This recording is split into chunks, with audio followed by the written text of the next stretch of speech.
Okay, तो charge की हमने बहुत सारी प्रॉपर्टीज तो पढ़ ली, बट यहाँ पे हम कुछ और भी चीजें देखेंगे जो चार्ज से रिलेटेड है। कहने का मतलब अभी तक जो भी हमने पढ़ा था वो कहीं ना कहीं एक पॉइंट चार्ज के बराबर ही पढ़ा हमने, उससे ज्यादा कुछ पढ़ा ही नहीं कि हाँ भाई पॉइंट चार्ज है, ये है, इधर है, माइनस में है, नेगेटिव है, पॉजिटिव है, ये सारी कहानी पढ़ी। बट क्या हो अगर मेरे पास एक कंटिन्यूअस चार्ज डिस्ट्रीब्यूशन हो। कहने का मतलब एग्जाम्पल के तौर पे सबसे पहले हमारे पास मान लो इस तरीके का सेटअप है। इसको सिंपल करके बता देता हूं कि मान लो मेरे पास एक रॉड है या लाइन है या वायर है कुछ भी, और उस पूरी वायर पे जो मेरे पास चार्ज है वो इस तरीके से डिस्ट्रीब्यूटेड है। ठीक है, तो रैदर देन अगर मैं अभी तक कुछ भी बात कर रहा था चार्ज की वो पॉइंट चार्ज के बारे में था, बट अगर ऐसे पूरा का पूरा चार्ज पूरी बॉडी पे डिस्ट्रीब्यूटेड है तो इसी को हम क्या बोलते हैं, कंटिन्यूअस चार्ज डिस्ट्रीब्यूशन। ठीक है, तो इसी में हमारे पास सबसे पहला जो केस आ रहा है वो क्या है, वो ये है कि भाई मेरे पास इतनी बड़ी बॉडी है। ठीक है, ये रही इतनी बड़ी बॉडी, ये पूरा का पूरा यहां से लेकर यहां तक इसका जो लेंथ है वो L है। ठीक है, L लेंथ है और इसके ऊपर पूरे बॉडी के ऊपर क्या है, पॉजिटिव चार्ज ऐसे डिस्ट्रीब्यूटेड है। ठीक है, अब यहां से R डिस्टेंस पे एक दूसरा चार्ज Q0 रखा हुआ है। ये सारी की सारी कहानी है, अलग अलग है। बट होगा क्या कि इस चीज को मैं ये तो नहीं कह सकता कि भाई पूरी बॉडी पे चार्ज डिस्ट्रीब्यूटेड है तो मैं एक एक पॉइंट उठाऊंगा और एक एक पॉइंट के बारे में अलग से बात करूंगा, बिल्कुल भी नहीं। तो इसी चीज को हम यूनिफाई करने के लिए क्या करेंगे, एक टर्म इंट्रोड्यूस करते हैं और उसको हम बोलते हैं लीनियर चार्ज डेंसिटी। और लीनियर चार्ज डेंसिटी का मतलब है कि कितना चार्ज प्रेजेंट है पर यूनिट लेंथ। कहने का मतलब इस पूरी बॉडी के ऊपर टोटल लेंथ कितना है, L। ठीक है, और इस पूरी बॉडी पे चार्ज कितना है, Q। तो जब तुम टोटल चार्ज को, ये हो गया मेरे पास टोटल चार्ज, जब तुम टोटल चार्ज को डिवाइड करोगे किससे, टोटल लेंथ से। ठीक है, तो जब तुम टोटल चार्ज को टोटल लेंथ से डिवाइड करोगे तो तुम्हें क्या मिलने वाला है, जो चीज मिलेगी वही हमारे लिए क्या है, Q by L is equals to lambda. Lambda से हम रिप्रेजेंट करते हैं, इसको हम बोलते हैं linear charge density. Mass density होती थी ना, मास पर यूनिट वॉल्यूम, वैसे यहाँ पे चार्ज पर यूनिट लेंथ, तो वो मेरे लिए क्या हो गया, लीनियर चार्ज डेंसिटी। ठीक है, तो वही चीज है कि जब मैं पूरे लेंथ की बात कर रहा हूं तो Q बाय L मेरे लिए लीनियर चार्ज डेंसिटी हो गई। बट अगर मान लो मैं बहुत ही एक छोटे से सेक्शन की बात करूं, बहुत ही छोटा सेक्शन जिसका लेंथ मेरे लिए dl है, तो ऑफ कोर्स अगर उसमें लेंथ बहुत छोटी है तो उसके ऊपर चार्ज भी कितना होगा, बहुत छोटा सा ही होगा।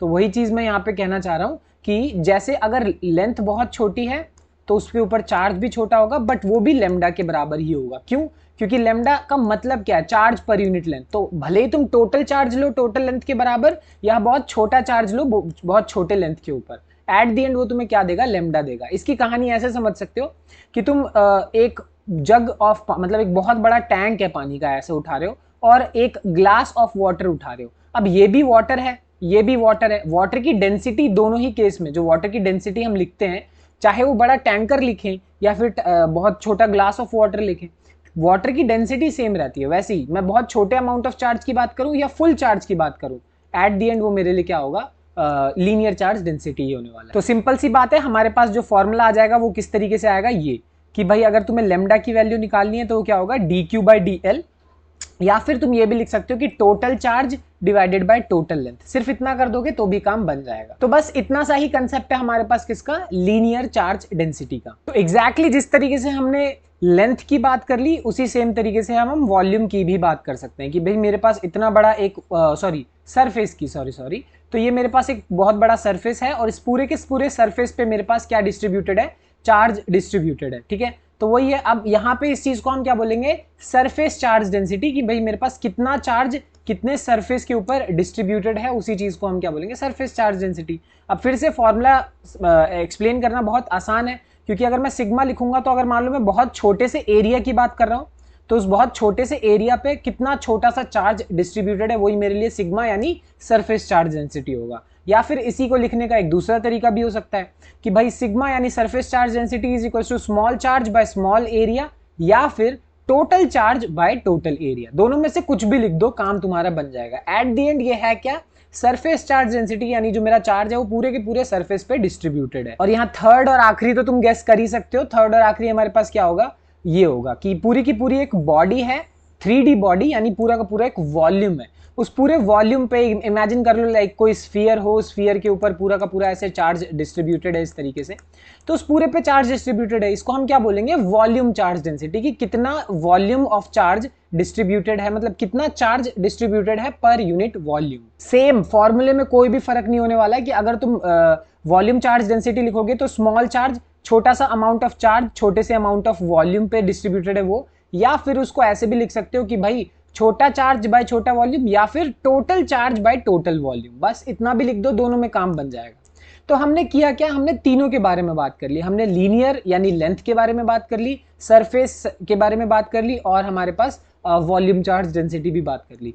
हम लीनियर चार्ज डेंसिटी को लेमडा से रिप्रेजेंट करते हैं, सरफेस वाले को सिग्मा से, और इसको रो से। ये सब सिंबल्स हैं रिप्रेजेंट करने के लिए, बस ये लेंथ पे बात करता है, ये सरफेस पे बात करता है, ये वॉल्यूम पे बात करता है, बस। तो देखो इस कंसेप्ट पे एक्चुअली में पॉसिबिलिटी ये है ना कि हो सकता है कि तुम्हारे पास एक बहुत ही आसान सवाल आ जाए कि भाई तुम्हें दिया हुआ है कि ओ चार्ज इतना है, लेंथ इतना है, डिवाइड कर दो, लीनियर चार्ज डेंसिटी निकाल दो, वॉल्यूम से डिवाइड कर दो, वॉल्यूमेट्रिक चार्ज डेंसिटी निकाल दो। अब इतना स्ट्रेट फॉरवर्ड सवाल तो कम ही आता है, मुश्किल ही आएगा, मैं पहले ही बता दे रहा हूं। तो इस तरीके का एक सवाल देखो, यहां पे तुम्हें क्या सेटअप दिया हुआ है बता देता हूं। एक थोड़ा सा चार्ज डिस्ट्रीब्यूटेड है ओवर अ रिंग। देखो ना, मेरी तरफ से अगर पूछोगे तो ये एक टॉपिक है, बट एक क्वेश्चन की तरह भी फ्रेम किया जा सकता है, ठीक है, कि मेरे पास ये पूरी की पूरी एक रिंग है, और इस पूरी रिंग पे ऐसे मैंने क्या डिस्ट्रीब्यूट किया हुआ है, चार्ज डिस्ट्रीब्यूट किया हुआ है, ठीक है, plus plus plus plus plus, हर जगह इस पे चार्ज डिस्ट्रीब्यूटेड है।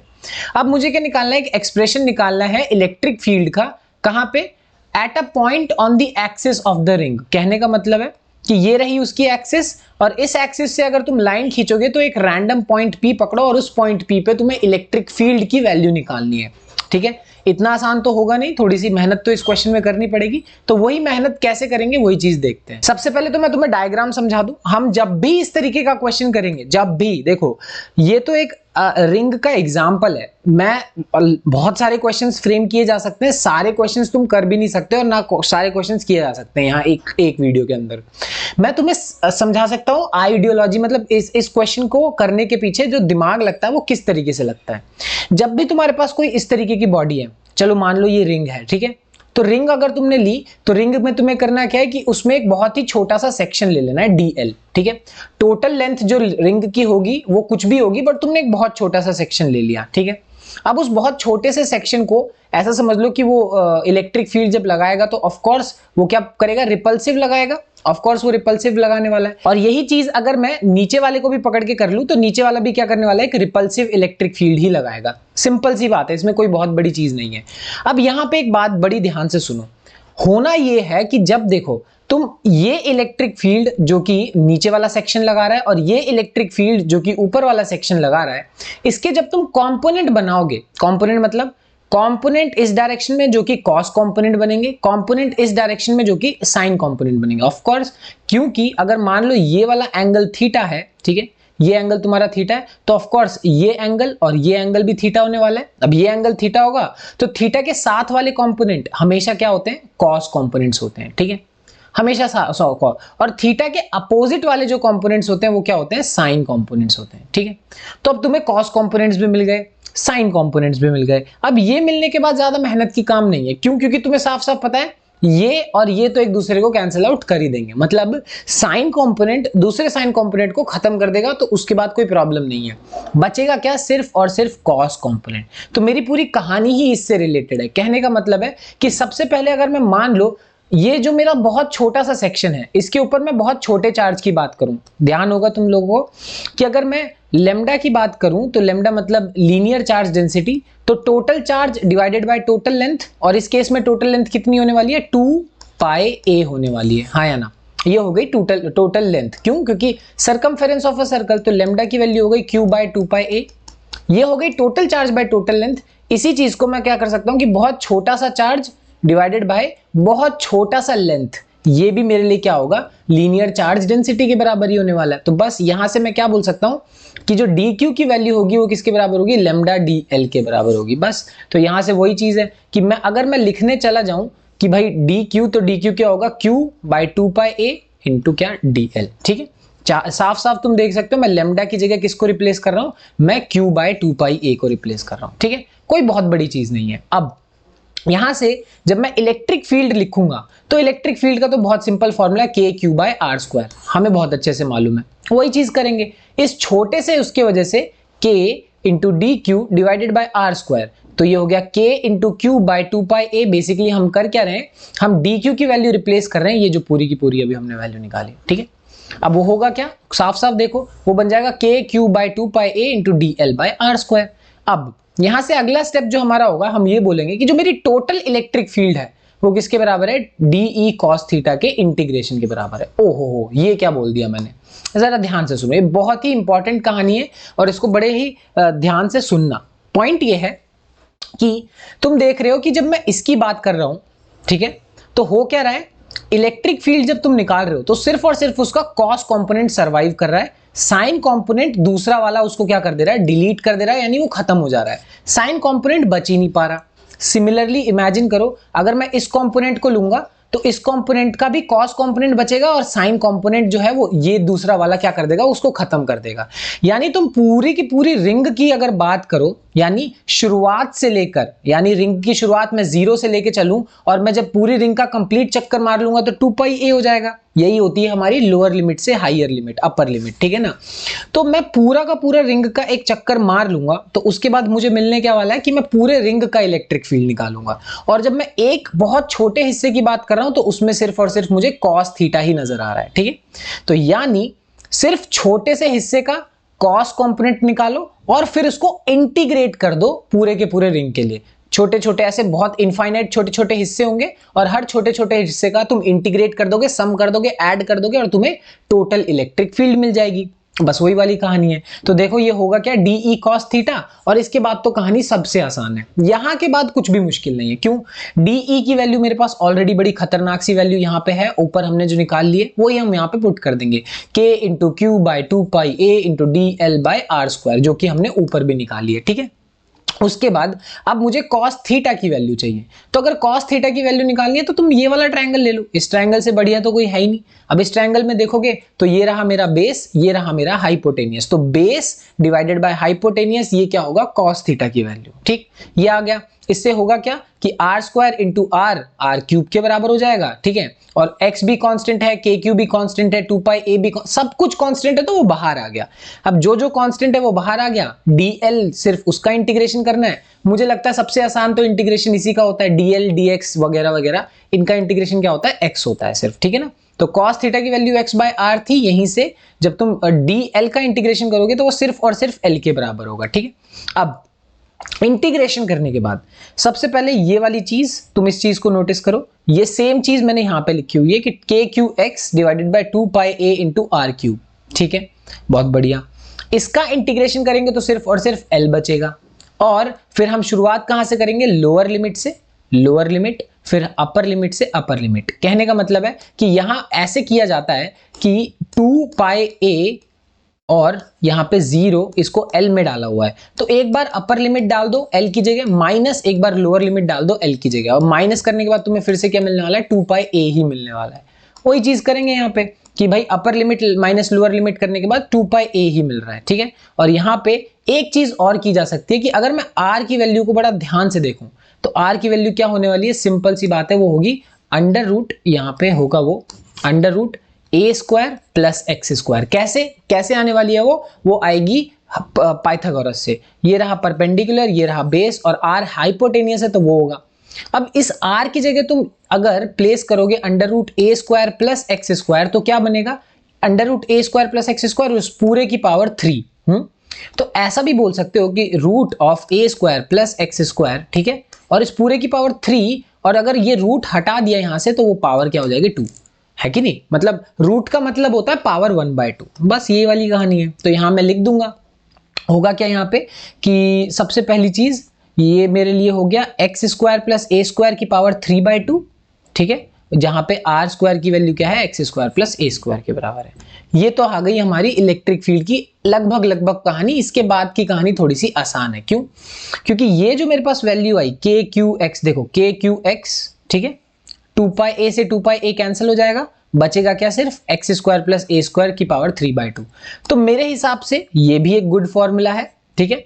और इसी चीज को थोड़ा सा और डिफरेंट तरीके से भी लिखा जा सकता है कि भाई k की जगह मैं क्या लिख दूंगा 1/4 पाई एप्सिलॉन नॉट लिख दूंगा। ठीक है, तो ये भी गुड फॉर्मूला है, ये भी गुड फॉर्मूला है, बट अगर मुझसे पूछो ना, याद तो मत ही करो। ठीक है, रिंग वाला जो कंसेप्ट है उसको याद मत करो, कंसेप्ट समझ के चलो ना, तो इसे डिराइव करने में ज्यादा समय लगता नहीं है। अगर तुम्हें प्रैक्टिस है तो डिराइव करने में ज्यादा समय नहीं लगता। और मैं याद करने के लिए मना भी इसलिए कर रहा हूं क्योंकि तुम्हारे पास बहुत फॉर्मूले हैं। ये तो पहला चैप्टर है और इसमें इतने सारे फॉर्मूले, आगे और चैप्टर आने वाले, तो अगर फॉर्मूला याद करते बैठोगे तो प्रॉब्लम होती है। और अगर याद हो गया तो बहुत अच्छी बात है, अगर नहीं याद होता, कंसेप्ट समझ आ गया ना, तो कंसेप्ट जल्दी भूलते नहीं है। तो ध्यान रखो, कंसेप्ट अगर दिमाग में रह जाए तो ज्यादा बढ़िया है। अब इसी में हम स्पेशल केस एक लगा सकते हैं। ये जो हमारे पास फॉर्मूला आया, वही इमेजिन करो कि अगर मान लो ये जो x की वैल्यू है वो a से बहुत बड़ी है। कहने का मतलब ये जो मेरे पास डिस्टेंस है सेंटर से, ये बहुत ही ज्यादा दूर है, इतना दूर है कि ये जो a वैल्यू है वो उसके सामने बहुत छोटी लगेगी। अगर ऐसा होगा तो ऑफ कोर्स याद होगा तुम्हें, हमने ये चीज को नेग्लेक्ट करना है, और ये चीज नेग्लेक्ट करोगे तो x स्क्वायर की पावर 3/2 आएगी और 2 से 2 कैंसिल आउट हो जाएगा, बचेगा क्या, x क्यूब बचेगा। ठीक है ना, और x क्यूब के ऊपर एक x है और x से x क्यूब कट जाएगा, बचेगा क्या, 1/4 pi epsilon q by x square. ओ, अगर तुम इस फॉर्मूला को जरा ध्यान से देखो तो ये सेम फॉर्मूला हम किसके लिए लिखते हैं, electric field due to a point charge, जो कि होता है k Q by r square.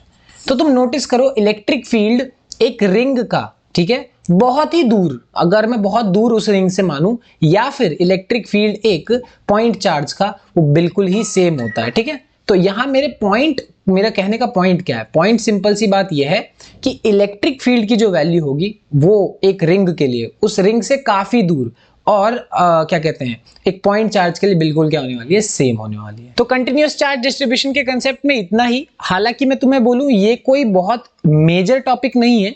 इस टॉपिक का यूज हम आगे आने वाले कुछ टॉपिक्स में करेंगे, जैसे आने वाले टॉपिक गॉस लॉ, फ्लक्स, वहां पे इस टॉपिक का कंटिन्यूअस यूज है। तो ये अपने आप में कोई बहुत इंपॉर्टेंट टॉपिक नहीं है, बट ये कह सकते हो एक सब पार्ट है, तो ये दूसरे टॉपिक्स में बहुत ज्यादा यूज होता है। ठीक है, बाकी जो भी है, मिलते हैं अगली वीडियो में, बाय बाय।